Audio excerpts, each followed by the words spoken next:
Još večeras gledat ćete Risa Stošića, Klisuru, Đakovića, Lakija, Zimče, Šašu, Nadicu, Roksandu. Odmah posle Dnevnika emitujemo poslednju 16. epizodu serije Vojne akademije, jedne od najgledanijih domaćih serija na RTS-u u poslednjih 10 godina. Gosti Dnevnika su Tijana Pečenčić i Bojan Perić, odnosno Zimče i Stošić.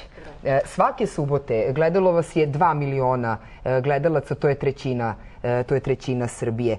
Videli smo na kakav ste prijem nailazili širom zemlje, ima vas u medijima, na društvenim mrežama. Kakvi su vam utisci posle svega ovoga? Pa nama je zaista drago da je serija postigla veliku gledanost. Ovaj prilog je i dokaz da smo uradili pravu stvar i da su gledaoci, posebno mlađa populacija, prepoznali prave vrednosti o kojima serija i govori. Bojane? Pa ja mislim da je ovaj prilog, koji je doduše nažalost skraćen baš u najboljem trenutku kada se vidi iskrene emocije dece koje nas dočekuje. Jer zapravo ova serija je bila najpopularnija baš u toj starosnoj dobi, nekih 15 do 19 godina. Tako je, vi ste praktično postali idoli te mlađe publike. Interesantno je da je upis recimo na Vojnu gimnaziju i na Vojnu akademiju porastao interesovanje za upis. Da li ste očekivali takav uspeh i na tom polju? Da, pa ja bih se osvrnuo nazad jedno 16 nedelja uoči prve epizode kada je bila konferencija za štampu.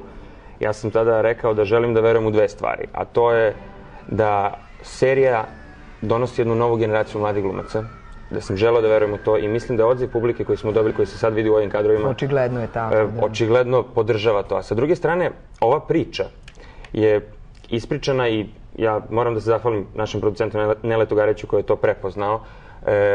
Prepoznao je činjenicu da ta institucija Vojne akademije i Vojske Srbije uopšte sažima sve ono što je časno u našem društvu i to mi imamo likove koji su svi različiti.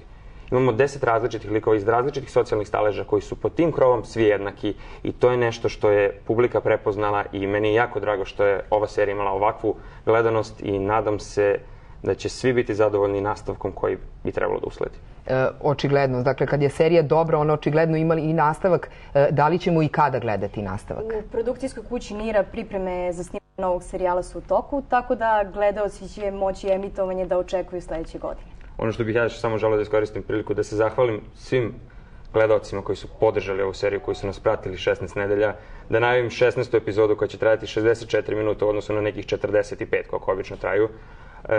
Čak i oni koji nisu gledali svih 15 prethodnih epizoda u ovoj 16. mogu videti velike obrte, ali ostavit ćemo to njima. Mislim da je 16. epizoda jedan veliki uvod za drugu sezonu i sumiranje svega što smo videli do sada. I tada ćemo vas i gledati. Hvala vam na gostovanju u Dnevniku. Hvala vam. Hvala vam.